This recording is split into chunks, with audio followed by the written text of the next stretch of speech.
bom dia, filhas amadas do Pai. Vamos retomar aqui a nossa meditação. Paramos ontem quando o servo sentou à mesa na casa do pai da noiva, né? E então ali ele falou tudo que havia acontecido com seu senhor até ele chegar ali. E então Labão e Betuel, ouvindo tudo, disseram assim: Isso procede do Senhor. Nada temos a dizer fora da sua verdade. Eis Rebeca na sua presença. Toma e vai-te. Seja ela mulher do filho do seu senhor, segundo a palavra do Senhor. E quando o servo de Abraão ouviu essas palavras, ele prostrou em terra diante do Senhor e tirou joias de ouro, prata, vestidos e os deu a Rebeca e deu presentes ricos de valor a todos da família, ao seu irmão e à sua mãe. Provavelmente também o dote, né, ao pai. Depois comeram, beberam, estou lendo para vocês, viu gente? 54, aí, o versículo 54 de Gênesis 24. Depois comeram, beberam ele e os homens que estavam com ele e passaram a noite. De madrugada, quando se levantaram, disse o servo: Permita que eu volte ao meu senhor. Mas então o irmão de Rebeca, Labão, ele disse: Permita que fique mais uns dias. E ele disse: Olha, eu preciso voltar ao meu senhor.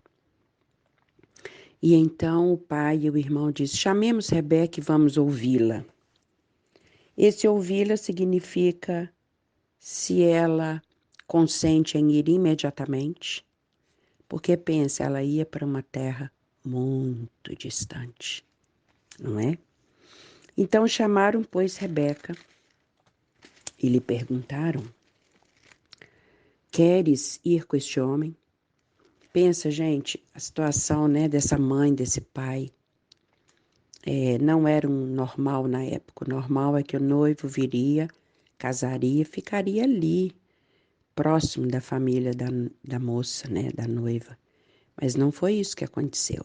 Rebeca estava indo de volta agora com o servo, se casar com um homem que ela nunca viu na vida, né? Com um tio que ela nem conheceu, morar ali naquelas terras distantes.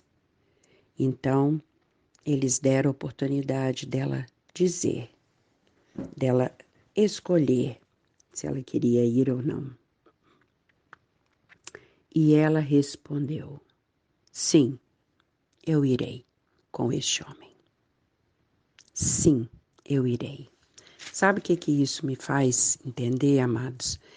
Que ela estava preparada.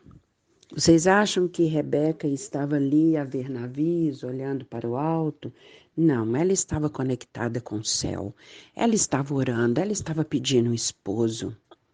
Ela estava clamando ao Senhor pelo seu destino. Então, quando aquele servo chegou e encontrou Rebeca, Rebeca era uma resposta de oração de Abraão e do servo e de Isaque. Mas ali também, quando o servo Eliezer chegou à beira do poço e chegou à sua casa, ele também trazia uma resposta de Deus para o coração de Rebeca. Rebeca pedia um noivo.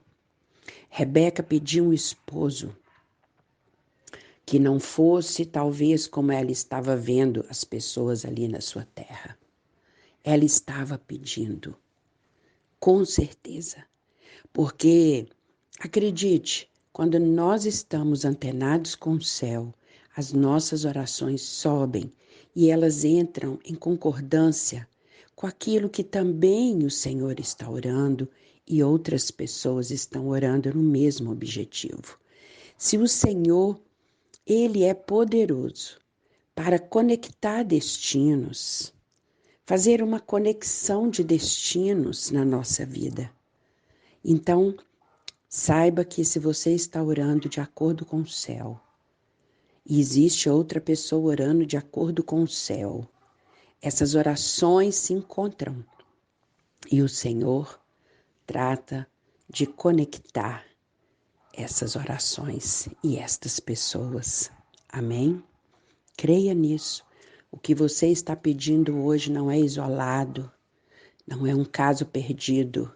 Se você está orando, aquilo que está no coração do Senhor, que vai de encontro aos planos dele, saiba que as respostas virão. Há outras pessoas que fazem parte daquele seu pedido. O seu pedido não é isolado. O seu pedido de oração, sua necessidade, seu desejo, seu sonho, não é isolado. Ele faz parte de um amplo plano de Deus. E Deus trará cada pessoa e conectará cada pessoa ao destino. Amém? Pense nisso. Pense nisso. Eu quero lembrar você, nunca deixe de orar. Porque pode parecer que ninguém está ouvindo. Pode parecer que até o Senhor não está escutando. Pode parecer que as suas orações não passam do teto, mas isso não é verdade.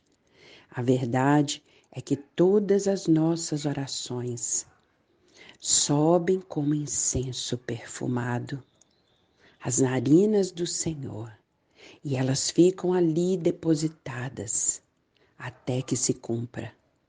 Então, o segredo é você orar aquilo que está no coração do Senhor. Ore a palavra. Ore a palavra. O Senhor, ele disse claro, crescei e multiplicai-vos. Deixará o homem e a mulher, pai e mãe, se unirá a uma mulher. A mulher vai deixar pai e mãe, se unirá a um homem. Esse é o propósito. Então, se você ora nesse sentido, continue orando. Continue orando, não desista. Não desista. Está demorando, não deu certo. Só fracassos nessa área. Continue orando. Continue orando, persevere, porque quando chegar o tempo de Deus, essas orações frutificarão. Então, Rebeca foi. Eu fico imaginando a dificuldade hoje que nós vemos de tantas mulheres deixar a casa dos pais, deixar o aconchego familiar, não é? Tantas jovens que a gente vê que se casa e ainda não consegue nem cuidar das suas coisas, precisam da ajuda dos pais, precisa disso, daquilo. Rebeca foi muito corajosa, juntou as suas coisas e foi-se com a comitiva.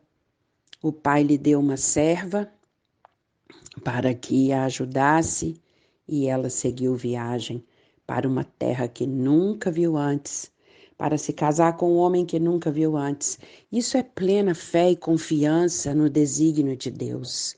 Isso é você crer que Deus está no comando da sua vida.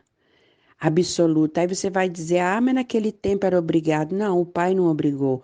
O pai perguntou a ela, você deseja ir? Você quer ir? Você aceita ir com esse homem?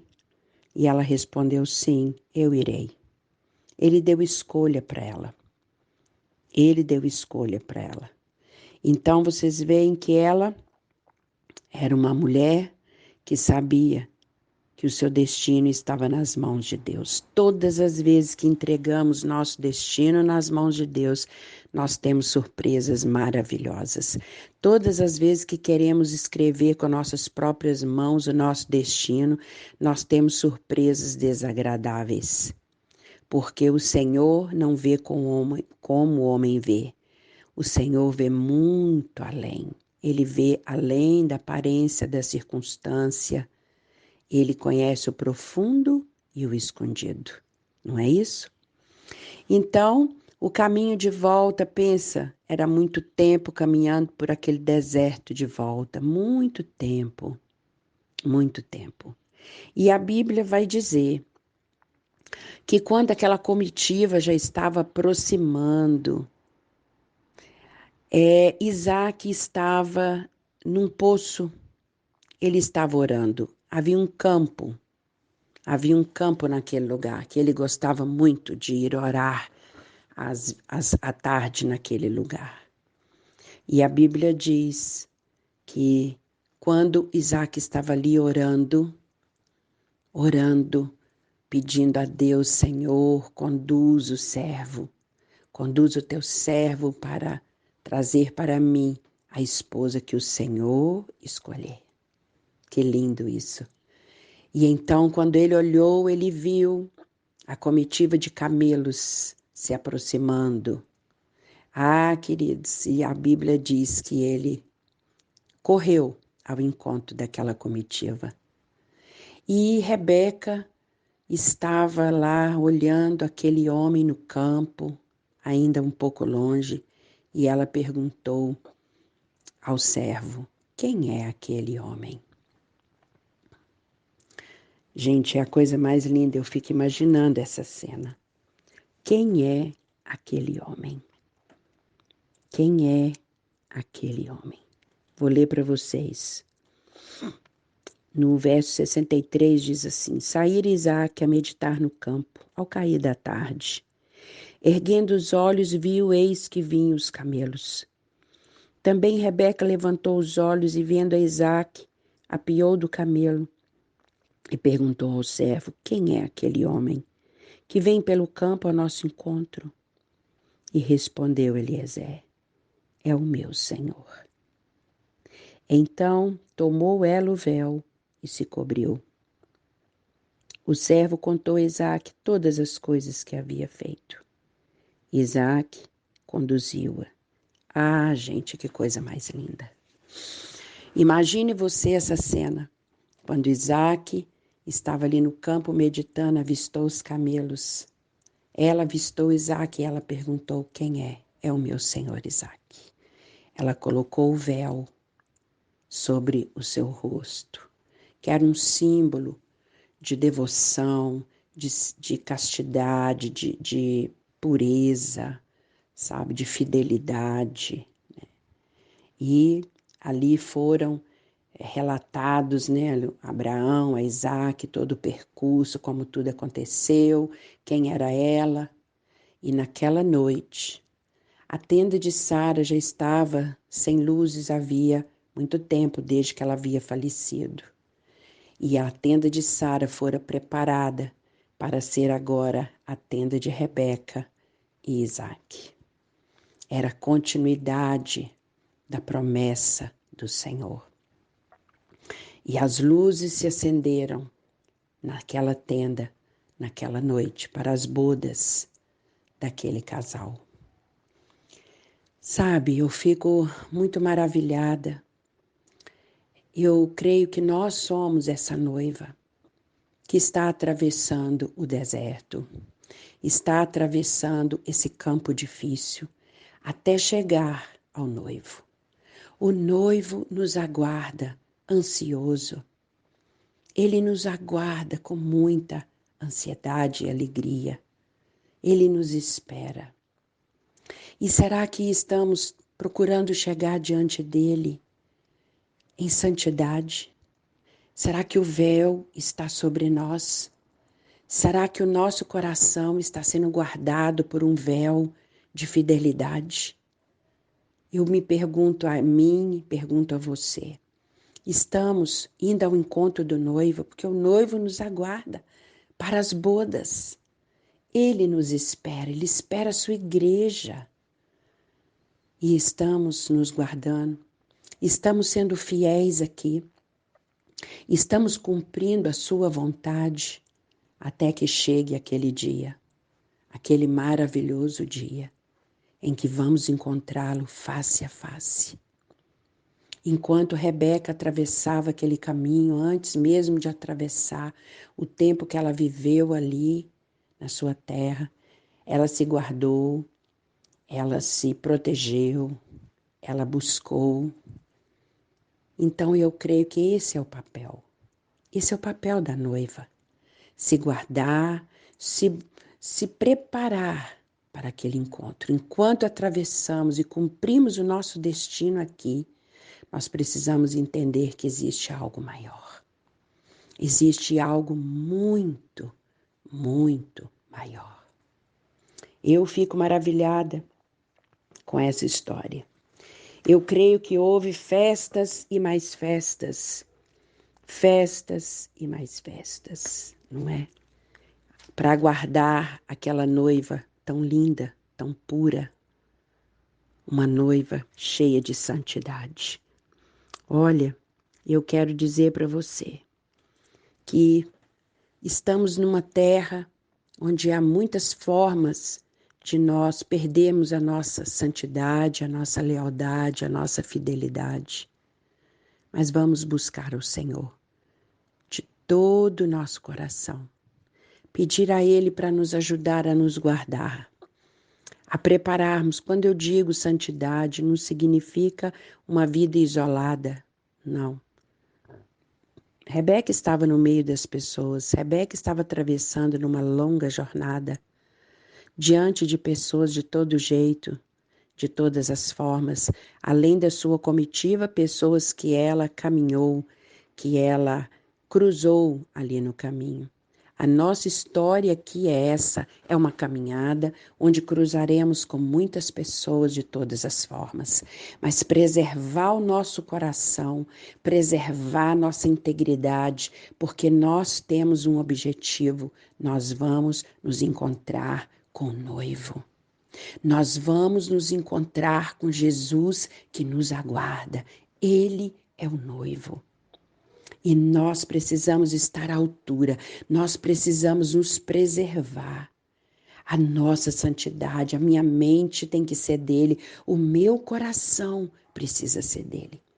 Se eu começar a me contaminar, é como uma prostituição da mente e do coração, com as coisas e pessoas que cruzam o nosso caminho. Quantas pessoas se prostituem com o poder, com a ganância, com tantas outras coisas. O Senhor quer que a gente prossiga, se protegendo, se guardando no coração do Pai, porque Ele nos aguarda. Amém? Eu quero deixar aqui essa meditação para você hoje. Você tem atravessado o caminho ao encontro do noivo. Eu não sei qual é o tamanho da sua trajetória. Alguns estão começando a caminhada agora, outros já têm muitos anos, outros já consideram que já ultrapassaram a metade da caminhada. Mas e aí? Como está o seu coração nessa caminhada? Há uma expectativa pelo noivo? Você tem se guardado? O noivo aguarda no campo. Ao cair da tarde, ele aguarda no campo. Ele aguarda a mim e a você. E então, como nós temos nos preparado para aquele dia? Eu tenho a sensação que Rebeca foi naquela comitiva, conversando muitas vezes com o servo Eliezer. E claro que ela perguntava para ele: conta para mim, Eliezer, como é o meu noivo? Como é? Me diz, Eliezer. Fala para mim como ele é. Diga para mim o que ele gosta, o que ele faz, como ele é, como é o coração dele. Diz para mim o que ele pensa, o que ele fala a respeito disso e daquilo.